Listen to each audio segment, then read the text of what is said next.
चर्चा होती, परंतु ते म्हणतात की रेग्युलर दौरा होता. तुम्ही बघितलं असेल की आता जे मित्र पक्षांचे दौरे का वाढलेले आहेत. गेल्या आठवड्यामध्ये अजितदादांना जावं लागलं, या आठवड्यामध्ये स्वतः एकनाथ शिंदेंना जावं लागलं. आणि त्यापेक्षाही जी दुर्दैवी जी गोष्ट आहे की पहिल्यांदा मंत्रिमंडळाच्या बैठकीवरती बहिष्कार. ठीक आहे, राजकारणमध्ये काही गोष्टी असतात. म्हणजे एका काळामध्ये मी पण देखील काँग्रेस NCPच्या मध्ये मंत्रिमंडळामध्ये काम करणार एक सहकारी आहे. भारतीय जनता पार्टीबरोबर पण आमची युती होती. त्यावेळी अशीच काही नाराजगीचं नाट्य तुम्हाला माहीत असेल, ठाण्यामध्ये जाहीररीतीने काही व्यक्त करण्याचं काम पण आपण केलं होतं पक्षाच्या काही नेत्यांनी. पण असं असलं तरी देखील मंत्रिमंडळावरती बहिष्कार नाही. आणि मला वाटतं ते ह्या बैठका आता वाढतील. आणि दुसरं आश्चर्याची गोष्ट अशी आहे की ज्यांनीच असं वक्तव्य केलं की आपल्याला कुबड्यांची आता गरज लागणार नाही, त्याच नेत्यांना जाऊन त्यांना भेटावं लागतोय. यातूनच हे स्पष्ट होतं की काहीतरी मोठं संघटनात्मक भारतीय जनता पार्टीचा एक एजेंडा नक्की झालेला आहे.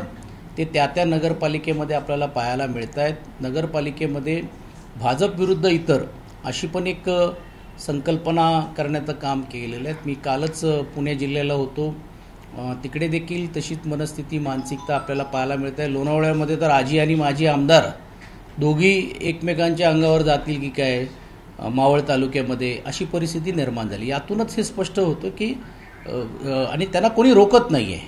म्हणजे महत्त्वाची गोष्ट अशी आहे की ते रोकत नाही आहे. तुम्ही बघितलं असेल की भारतीय जनता पार्टीचे माजी आमदारांना प्रवेश दिला जातो आहे. विद्यमान जे असलेले राष्ट्रवादी किंवा शिवसेनेतले पदाधिकाऱ्यांना तर मला असं वाटते भाजपचा मफलर घेऊनच प्रदेशाध्यक्ष फिरत आहेत. जे मिळेल त्याला गळ्यामध्ये मफलर घालण्याचं काम करतायत.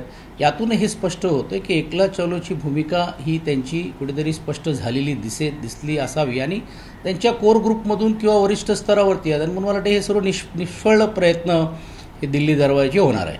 ठाकरे बाळासाहेब ठाकरे स्मारक समितीवर उद्धव ठाकरे यांची अध्यक्षपदी निवड करण्यावरून त्यांनी नाराजी व्यक्त केल्याचं समजतंय, ज्यामध्ये एकनाथ शिंदे यांनी त्या नाराजी अमित शहा यांच्या कानावर घातली. मला माहीत नाही त्याच्यातली कुठची नाराजगी आहेत, कारण विषय काही ज्यावेळी वैयक्तिक असतात, काहीतरी ज्यावेळी पक्ष संघटनेचे असतात किंवा आपल्या मंत्रिमंडळांना वाचवण्यासाठी असतात, त्याची ढाळ करायची असेल तर मग बाळासाहेबांचं नाव घ्यायचं आणि उद्धवजींच्यावरती टीका करायची. हे काय आजच नाही, त्या अगोदरच त्यांचं ठरलेलं आहे. पण आपण बघितलं असेल की नैसर्गिकरित्या आपण कुटुंबातल्या व्यक्तींना आपण त्याच्यामध्ये प्राधान्य देण्याचं काम केलेलं आहे. आणि तुम्हाला माहितीसाठी सांगतो, परमपूज्य भारतरत्न डॉक्टर बाबासाहेब आंबेडकरांच्या स्मारकामध्ये आपण प्रकाश आंबेडकरांच्या नावाचा पण उल्लेख केलेला आहे. आणि ज्यावेळी काँग्रेस NCPची सत्ता होती त्यावेळी त्या समितीमध्ये होते, शिवसेना भाजपची आली तरी देखील होते. तर मला असं वाटतं त्यात काही मोठं काम किंवा फार नैतिकतेचा आधार देऊन ही जी निवड केली अशातला भाग नाही. उलटा आमचं म्हणणं आहे की त्यांनी राजीनामा दिल्यानंतर एवढा वेळ का लागला. अच्छा, त्यात इतरही आमदारांना जर समावेश केलं तर त्यात आम्ही काय आक्षेप घेतला नाही की बा हे आमच्या विचाराचे नाही किंवा हे आमच्यावर होते आम्हाला सोडून गेले, त्यांचं कसं तुम्ही नाव टाकलं, अशी भूमिका आम्ही घेतली नाही. ह्या सर्व स्मारकाचीच काम हा लवकरात लवकर व्हावं या दृष्टिकोनातून हे समितीची गठीत होण्याचं काम खूप अगोदर व्हायला पाहिजे होतं. कारण अगोदर पण तुम्ही बघितलं असेल की उद्धवसाहेब ज्यावेळी जायचे काय वेळी एकदम निराशजनक परिस्थिती आहे की MMRDAचे चीफला आज वेळच नाही, ते ज्युनियर अधिकाऱ्यांना पाठवायचे किंवा वाटायचं. त्यातूनच निराशजनक वातावरण होता आणि शेवटी निधीची तरतूद ही करणं कर्मप्राप्त आहे. तर मला असं वाटतं ही समिती झाल्यानंतर या सर्व गोष्टीचा उलगडा होईल. पण अध्यक्षपदावरती नेमणूक केली, आदित्य ठाकरेंचा समावेश केला, अगोदरपासून अनेक आमदारांचा विरोध होता की उद्धव ठाकरेंना समितीच्या अध्यक्षपदी नको. पुन्हा एकदा घेतलं, कुठेतरी भाजपची आणि ठाकरेंची जवळीक वाढते असं देखील अनेकांचं म्हणणं आहे. नाही, अजिबात नाही. ह्याच्यात काही जवळीक वाढण्याचा विषयच नाही आहे. आणि त्या व्यासपीठावरती आम्ही आमचा राजकीय शत्रू हे काही वैयक्तिक नाही, भारतीय जनता पार्टीवरती टीका करण्याचं काम आम्हीच करतोय. म्हणजे इतर जे आमचे विरोधी पक्ष त्याहीपेक्षा महत्त्वाची भूमिका विरोधी पक्ष या नात्याने आम्ही बजावण्याचं काम आम्ही करतोच आहोत. तर काय याच्यातून काही जवळीक असं नाही. जसं मी उल्लेख केल्याप्रमाणे की ही प्रथा परंपरेला धरून आहेत आणि कुटुंबातला एक व्यक्ती हे असणं गरजेचंच आहे आणि त्या दृष्टिकोनातून त्यांनी ते केलेलं आहे. रवींद्र चव्हाण आणि श्रीकांत शिंदे यांच्यात जो वाद निर्माण झालाय कल्याण डोंबिवलीचा, त्याचा फटका महायुतीला बसतोय. जे श्रीकांत शिंदे ते एका हातीने कल्याण डोंबिवलीचे घेत आहेत, एकनाथ शिंदे सांगत नाही असं देखील आता बोललं जातं. अनेक भागांमध्ये हे अशीच परिस्थिती आहे. म्हणजे हे दोन प्रमुख नेते आहेत म्हणून त्याची आपण चर्चा करतोय. पण जिकडे जिकडे भारतीय जनता पार्टीचे जिकडे आमदार आहेत ते तिकडे महायुती कुठे करतायत. काही काही भागांमध्ये जर उदाहरण द्यायचं असेल तर सातारा जिल्ह्यामध्ये नगराध्यक्ष तर बिनविरोध करून टाकलेलं आहे. शिवसेनेला तिकडे साधा त्यांनी विचारण्याचं काम पण नाही केलेलं आहे. तशीच परिस्थिती कोकणामध्ये पाहायला मिळते आहे. तशीच परिस्थिती तुम्हाला पश्चिम महाराष्ट्रामध्ये आणि पुणे जिल्ह्यामध्ये आणि उत्तर महाराष्ट्रामध्ये पण देखील पाहायला मिळत आहेत. यातूनच हे स्पष्ट झालेलं आहे की महायुतीमध्ये अलबेलचा राहिलेला नाही आहे, ताळमेळ राहिलेला नाही आहे आणि त्याचे दुष्परिणाम महाराष्ट्र राज्याच्या जनतेला भोगावे लागत आहेत की मंत्रिमंडळासारख्या ह्याच्यावरती बहिष्कार घालणं हे तर मला ते करच झालं. त्याच संदर्भात आशिष शेलारांनी इशारा दिलाय की नवाब मलिकांना जबाबदारी दिली तर आम्ही मुंबईत युती करणार नाही, असं देखील आशिष शेलार म्हणतात. उशिरा आलेला शहाणपणा आहे. हीच भूमिका जर घेण्याचं काम केलं मग त्यावेळी महायुती म्हणून घेऊन त्यांना उमेदवारी ज्यावेळी दिली त्यावेळी ते का चूप बसले? एवढंच जर त्यांना जर विरोध करायचा होता म्हणजे महानगरपालिका आली तर ह्यांना देशप्रेम आठवतो आणि नाही त्यावेळी सत्तेमध्ये तुम्ही मांडीला मांडी लावून बसतात, प्रचारसभेमध्ये तुम्ही त्यांचा वापर करतात, तुम्ही तुमच्या त्या महायुतीचे नेते त्यांना घेऊन फिरतात, तेव्हा ह्या गोष्टी सर्व चालत आहेत. अर्थात जर बघायला गेलं तर नवाब मलिकांवरती आरोप हे चुकीचे होते. हे ज्यावेळी आम्ही त्यावेळी बोलत होतो त्यावेळी हीच मंडळी बोलत होते की नाही आणि त्यांना मंत्रिमंडळातून किंवा पक्षातून पण बाहेर जावं लागलं, त्यांना शिक्षा देखील भोगावी लागली. आणि या सर्व गोष्टी झाल्यानंतर भारतीय जनता पार्टी सोयीनुसार ज्या पद्धतीने वागत आहेत त्याचं एक उदाहरण हे प्रकरण आहे. त्याचबरोबर शिवसेना आणि मनसे यांच्यामध्ये आता प्राथमिकदृष्ट्या जागा वाटपाची बोलणी सध्या सुरू असलेली पाहिजे. ढोबळमानाने काही 70 जागा ह्या मनसेला सोडला जाणार असल्याचं दिसून येतं. म्हणजे प्रत्येक विधानसभा मतदारसंघातून 1-2 नगरसेवक जे उमेदवार जे दिले आहेत दिले जातील असं वाटतं. नाही, एक गोष्ट नक्की आहे की जर आपल्याला युती करायचं असेल तर आपल्याला कुठे ना कुठेतरी थोडा त्यागाची भूमिका त्या विधानसभामध्ये घ्यायला पाहिजे.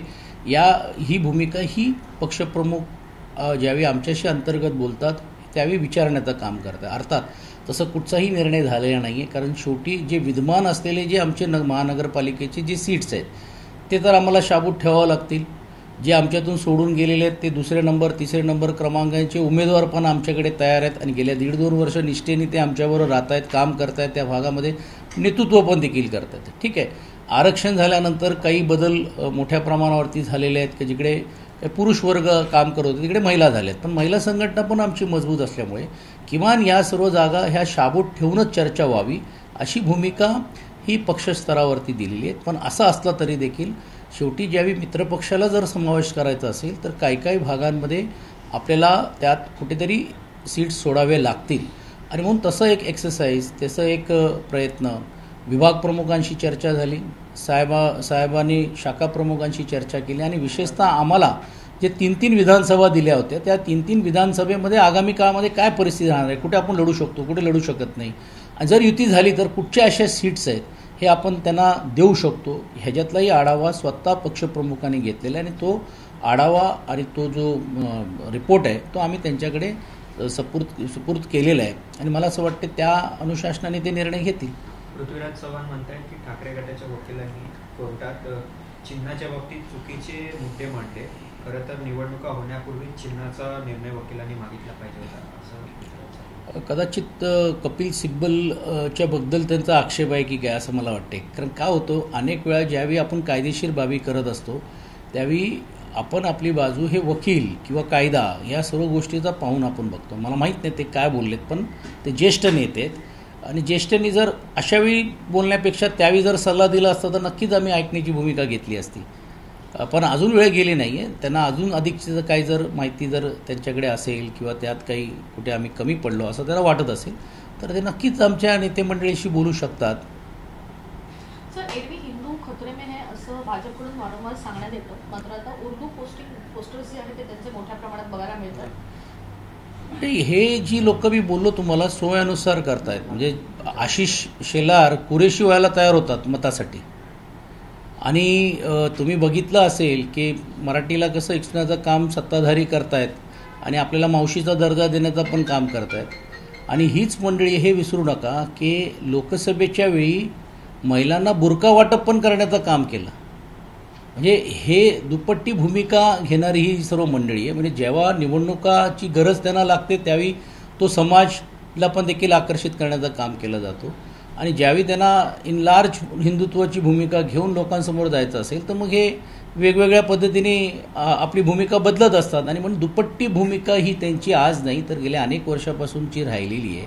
आणि मला असं वाटतं आता मतदारांना पण कळून चुकलेलं आहे की खऱ्या अर्थाने हिंदुत्व कोण बघतोय, काय बघतोय आणि कशा प्रकारे त्याचा वापर आणि गैरवापर केला जातो. सर, मुंबई महानगरपालिकेसाठी जे संकेतस्थळ आहे तिथून मतदार याद्यांचं डाउनलोडिंग सध्या बंद आहे. एकीकडे 7च दिवस दिलेले आहेत, त्याच्यामध्ये पहिला दिवस असा तांत्रिक अडचणीचा ठरला आहे. कालच या बाबतीत अनिल देसाईजींची पत्रकार परिषद संपल्यानंतर आम्ही पुण्याचं पण त्यांना सांगण्याचं काम केलं. त्या नगरपालिकांचे पण देखील तक्रारी आता आमच्यासमोर प्राप्त होत आहेत. विशेषतः मी वसंत मोरे जी आमचे निवडणूक समन्वयक आहेत त्यांनी माझ्याकडे दिलं. 2 शहर प्रमुख आमचे गजानन तरकुडेजी आणि संजय मोरेजी आहेत आणि आदित्य शिरोडकर. आम्ही उद्या सर्व या विषयावरती बसतो आणि ही जे तुम्ही बोललात हे जाणून बुजून होतो आहे किंवा का एवढं स्लो होतो आहे आणि ते जर झालं तर उद्या त्याचे परिणाम महानगरपालिकेचे जे तुमचा जो प्रोग्राम जाहीर होणार आहे. कारण आता असं समजतं की आठवड्याभरामध्ये कदाचित आचारसंहिता लावून हा संपूर्ण प्रोग्राम जाहीर केला जातो आहे. पण माननीय सर्वोच्च न्यायालयाकडे एक निकाल अजून प्रलंबित आहेत. आज त्याची तारीख होती, मी माहिती घेतली नाही, पण आज किंवा उद्यामध्ये त्याचा जो निर्णय होईल त्याचा परिणाम त्या महानगरपालिकेवर होणार आहे का, त्यासाठी पण देखील आम्ही वाट बघण्याचं काम करतोय. सर, एकीकडे आशिष शेलार टीका करताना उद्धव ठाकरे यांना फार काय आशिष शेलार चॅलेंज दिलं त्यांना. डिपॉझिट जप्त होईल म्हणून घेऊन त्यांनी सांगितलं. कालपर्यंत जे डिनर डिप्लोमेसी जाऊन शिवाजी पार्कला जाऊन सन्मान्य राज ठाकरेंकडे जाऊन करायचे, त्यांचा सल्ला घ्यायचे, आज आमच्याबरोबर आल्यानंतर त्यांना असं वाटते की व त्यांचं काहीच नाही. म्हणजे लोकसभेमध्ये तुम्ही त्यांचा वापर केला, विधानसभेमध्ये तुम्ही त्यांची मदत घेण्याची भूमिका घेतली आणि आता तुम्ही जाहीर सांगतायत की हे दोघं एकत्र आले तर माझा ओपन चॅलेंज आहे की डिपॉझिट जप्त होतील. ठीक आहे, मैदानात या, बघूया आपण काय होतं नाही होतं. कसं आहे की ही जी मंडळी आहे ना ही 25 वर्ष सत्तेमध्ये राहिली. स्वर्गीय बाळासाहेब गेल्यानंतर उद्धव साहेबांच्या नेतृत्वाखाली त्या महानगरपालिका ते लढण्याचं काम केलं. स्वतः विधानसभेमध्ये जाऊन त्यांचा आशीर्वाद घेण्याचं काम केलं. आता असे जी शकुनी मामा जसे इतर पक्षात आहेत तसेच ते तिकडे भारतीय जनता पार्टीमध्ये आहेत. त्याचा एक भाग म्हणूनच ते अशा पद्धतीने वक्तव्य करतात असं म्हणावं लागेल. वारंवार 25 वर्ष शिवसेना आमच्या सोबत असताना आमची खरं तर मानहानी झाली किंवा मुंबईकरांना फसवण्यात आला असा उल्लेख करण्यात येतो. मात्र 25 वर्षामध्ये तुमच्यासोबत भाजप देखील गेल्या वेळी तर त्यांनी डॉग वॉचची भूमिका घेतली होती ना, तेव्हा आम्ही सर्व या प्रकरणावरती आम्ही लक्ष ठेवून आहोत. सत्ता त्यांची होती, राज्याचे मुख्यमंत्री त्यांच्याकडे होते. मग या मुंबईकरांच्याबद्दल जर कुठे अयोग्य झालं असेल तर का रोखण्याचं काम त्यांनी केलं नाही, का नाही ह्या सर्व गोष्टी ऐरणीवर आले किंवा आणण्याचं काम केलं. ज्यावेळी महाराष्ट्रातली सत्ता गेल्यानंतर मग हे भ्रष्टाचारचे आरोप सर्व बाकीच्या गोष्टी केल्या. मला सांगा, राज्यामध्ये त्या महानगरपालिकामध्ये जिकडे युती होती, नगरविकास खाता आमचा असता तरी मुख्यमंत्री कोण होते? त्याही व्यतिरिक्त तुम्ही बघितलं असेल त्या नगरपालिकेमध्ये किंवा महानगरपालिकेमध्ये जर महापौर आमचा असला तर उपमहापौर कोण होते? आणि ज्या आरोप आज तुम्ही ठाण्याबद्दल करतायत, कल्याण डोंबिवलीवरती तुम्ही करतायत, त्यावेळी त्यांचं नेतृत्व कोण करत होता? त्यावेळीचे महापौर जे आता विद्यमान खासदार झालेले आहेत ह्यांच्याबद्दलचे आरोप प्रत्यारोप जे भारतीय जनता पार्टी आता करते त्यावेळी ते झोपले होते का? या सर्व सोयीनुसार या गोष्टी होत आहेत. आणि आमचा तर दावा आहे, आमचं तर म्हणणं होतं तर तुम्ही श्वेतपत्रिका तयार करा ना आणि जे काही भ्रष्टाचार झालेले आहेत हे तुम्ही सिद्ध करा. एकही गोष्ट अजूनपर्यंत ते सिद्ध करू शकले नाही. न्यायालयाने ज्यांच्यावर आरोप करून घेऊन अटक केली होती त्यांना जामीन याच मुद्द्यावरती दिलं की बा काहीच त्यांनी महानगरपालिकेने किंवा शासनाने आणि विशेषतः पोलीस अधिकाऱ्यांनी हे सिद्धच करू शकले नाही की ह्याच्यामध्ये काय भ्रष्टाचार झालेला आहे. तर ह्या सर्व निवडणुका येतानाच या गोष्टी ते बोलले जातात, केले जातात, त्याला काय अर्थ नाही. ओके, बोलिए सर. निकाय चुनाव से पहले बीजेपी और शिवसेना के बीच में अनबन की खबरें सामने आ रही हैं. पहले कैबिनेट में शिवसेना के मंत्री शामिल नहीं होते हैं, उसके बाद अचानक उप मुख्यमंत्री एकनाथ शिंदे अमित शाह से जाकर मुलाकात करते हैं. इस पूरे राजनीतिक घटनाक्रम को आप किस तरीके से देखते हैं? देखिए, जब देश के नेता अमित शाह जी जब महाराष्ट्र में आए थे तो उन्होंने ये स्पष्ट किया था कि हम अब किसकी हमको ज़रूरत लगेगी नहीं. मराठी में जैसे कहते कि हमको कुबड़ियों की ज़रूरत लगेगी नहीं. इसका मतलब ही है कि स्वबल के ऊपर का नारा लेकर वो चल रहे हैं और उसका एक भाग ही बोलकर भारतीय जनता पार्टी नगर पालिकाओं में कहाँ पे भी उन्होंने युति की नहीं है। जहाँ उनको ज़रूरत लगती है वहाँ युति उन्होंने की। जहाँ जहाँ उनके विधायक है वहाँ पे वो निर्दलीय बोलकर या अपने बल के ऊपर खड़े रहने का काम कर रहे हैं। कुछ जगह के ऊपर तो नगर अध्यक्ष भी उनका इंडिपेंडेंट चुन कर आ गया कि सामने कोई कैंडिडेट भी नहीं रहे। इसका मतलब ही ऐसा है कि मित्र पक्ष को अलग रखने का काम किया जा रहा है। और उसका एक भाग बोलकर आपने देखा होगा कि यही महीने में दो बड़े नेता राज्य के, एक अजित दादा जो राज्य के उप मुख्यमंत्री और एकनाथ शिंदे जी जो उप मुख्यमंत्री, उनको दिल्ली सवारी करना पड़ रही है। इसमें ही ये स्पष्ट होता है कि यहाँ पे कुछ अलबेल नहीं है। और दुर्दैव की बात है कि इन पर्सनल एजेंडा को लेकर या पर्सनल कोई राजनीति को लेकर मंत्रिमंडल के ऊपर बहिष्कार डालना, ये पहले बार हमने सुना है कि मंत्रियों वहाँ से कैबिनेट में कुछ आए नहीं, जो थे वो भी निकल गए। ये दुर्दैव की बात है और राज्य को इसका बहुत बड़ा परिणाम होने वाला है। तो आप ये कह रहे हैं कि देवेंद्र फडणवीस के कैबिनेट में अजीत पवार और एकनाथ शिंदे की उपयोगिता जो है वो खत्म हो गई है? देखिए, ऐसा है कि राजनीतिक स्तर के ऊपर ही उनकी उपयोगिता खत्म हो गई है और वो अपनी ताकत अपने बल पे बढ़ाने का काम कर रहे हैं। और ये नगर पालिका में आपको दिख रहा है। जिस तरह से नगर पालिका में दिखेगा वैसे ही जिला परिषद में भी वही स्थिति है। महानगर पालिका में मुंबई छोड़कर तो उन्होंने ऐलान ही किया है कि हम महायुति बोलकर लड़ेंगे नहीं। और इसलिए आप देखेंगे कि जो मेरी जानकारी है कि राष्ट्रवादी कांग्रेस पार्टी भी आज अन्य लोगों का विकल्प सोचने पे मजबूर हो रही है। इसका मतलब ही ऐसा है कि उनको भी पता चला है कि ये ज़्यादातर तक के हमारे साथ रहेंगे नहीं और जब जरूरत खत्म होगी तो हमको उठा के फेंक सकते हैं। दूसरा सवाल एक लास्ट है। ये तो हुई शिवसेना और बीजेपी की बात। आशीष शेलार भी ये कह रहे हैं अजीत पवार को कि अगर नवाब मलिक साथ रहे तो यहाँ कम से कम मुंबई में हम गठबंधन नहीं करेंगे।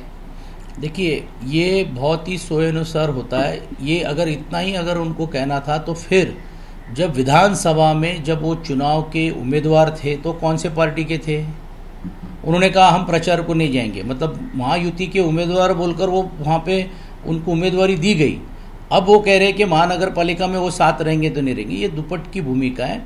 ये सिर्फ जताने का काम करते हैं और अंदर ही अंदर एक दूसरे के साथ ये सब मिले हुए हैं।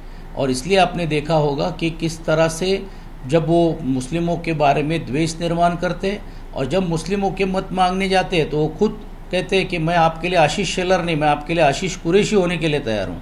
तो ये सब दुपट की भूमिका लेने का काम कर रहे हैं। सचिन, एक तरफ ये तीनों नेता आपस में दावा करते हैं कि हम गठबंधन धर्म का पालन कर रहे हैं, लेकिन जिस दिन ये गठबंधन हुआ, जिस दिन बैठक हुई, बैठक की बात सामने, उसी दिन रात को रविंद्र चौहान के नेतृत्व में बहुत से लोगों ने शिवसेना से बीजेपी में शामिल हुए। तो ऐसी परिस्थिति में एक तरफ ये, दूसरी तरफ आशीष शेलार कहते हैं कि खुलकर विरोध हो रहा है नवाब मलिक का। तो ये किस तरह का गठबंधन हुआ? नहीं, ये बहुत सोची साजी चीज़ है कि आप सिर्फ हम बोलते रहेंगे, आप सिर्फ करते रहेंगे। ये उनका दिखावा है और ये दिखावा इन्होंने ऐसा ही कहा था जब इसके पहले विधानसभा के चुनाव हुए। क्यों नहीं उन्होंने भूमिका ली कि नवाब मलिक अगर साथ में रहेंगे तो हम आपको सरकार में भी नहीं लेंगे। सरकार में लेने का काम किया। तो ये सब चीज़ें बनावटी है, दिखावा है और ये पूरी तरह से लोगों में अलग अलग तरीके की माहौल तैयार करने का काम करते हैं। और ये सब इनके बी टीम्स हो गए।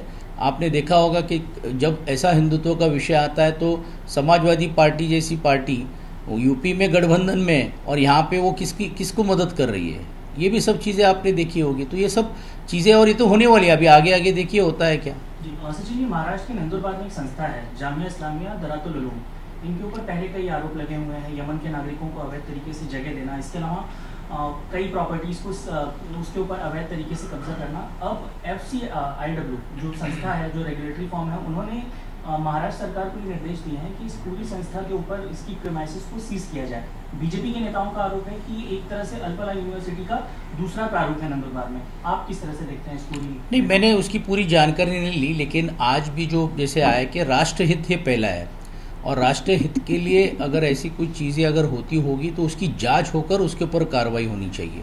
कोई भी यूनिवर्सिटी के अगर एक प्रोफेसर, कोई भी यूनिवर्सिटी का अगर एक अधिकारी अगर कुछ ऐसी हरकतें करता है तो पूरे यूनिवर्सिटी को बदनाम करना मुझे लगता है ये उचित नहीं होगा। इस मामले में मेरी कोई और अधिक की जानकारी नहीं है, लेकिन पूरी तरह से इसकी जांच होनी चाहिए और अगर अवैध रीति से देश के अहित करने का काम अगर कोई कर रहा होगा तो उसके ऊपर कड़क कार्रवाई होनी चाहिए। BMC चुनाव को लेकर कांग्रेस ने कहा कि वो अकेले लड़ेगी। कल समाजवादी पार्टी की तरफ से एक प्रेस कॉन्फ्रेंस किया गया और ये कहा गया कि अकेले लड़ेगी। यूबीटी की क्या भूमिका है? देखिए, हम एक विपक्ष के नाते से हम सबको साथ में जोड़कर रखने का काम कर रहे हैं। आज राहुल गांधी जी ने जो वोट चोरी के बारे में जो एक मुहिम ली थी, उसका नेतृत्व महाराष्ट्र में हमने किया। तो हम एक विपक्ष की जवाबदारी तो हम पार कर रहे हैं। और जिस तरह से एक विपक्ष की जवाबदारी होती है कि सभी विपक्ष के पक्ष के लोगों को साथ में लेकर हमको चुनाव में जाना चाहिए, साथ में लेकर हमको काम करना चाहिए, और इसलिए हमारा ये प्रयास रहा है। लेकिन इस प्रयास में अगर कोई आता है तो ठीक है, नहीं आता है तो भी हम हमारी विपक्ष की भूमिका लेंगे।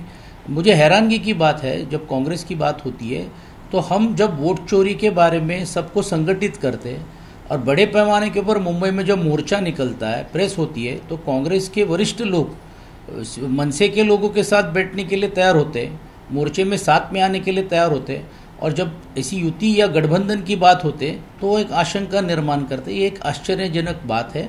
मैं इसमें और ज़्यादा कुछ नहीं बोलना चाहता हूँ, लेकिन एक बात स्पष्ट है कि जो विपक्ष के लोग आएंगे और जो महायुति के विरुद्ध में खड़े रहेंगे, उनको सबको साथ में लेने का प्रयास हमारा है।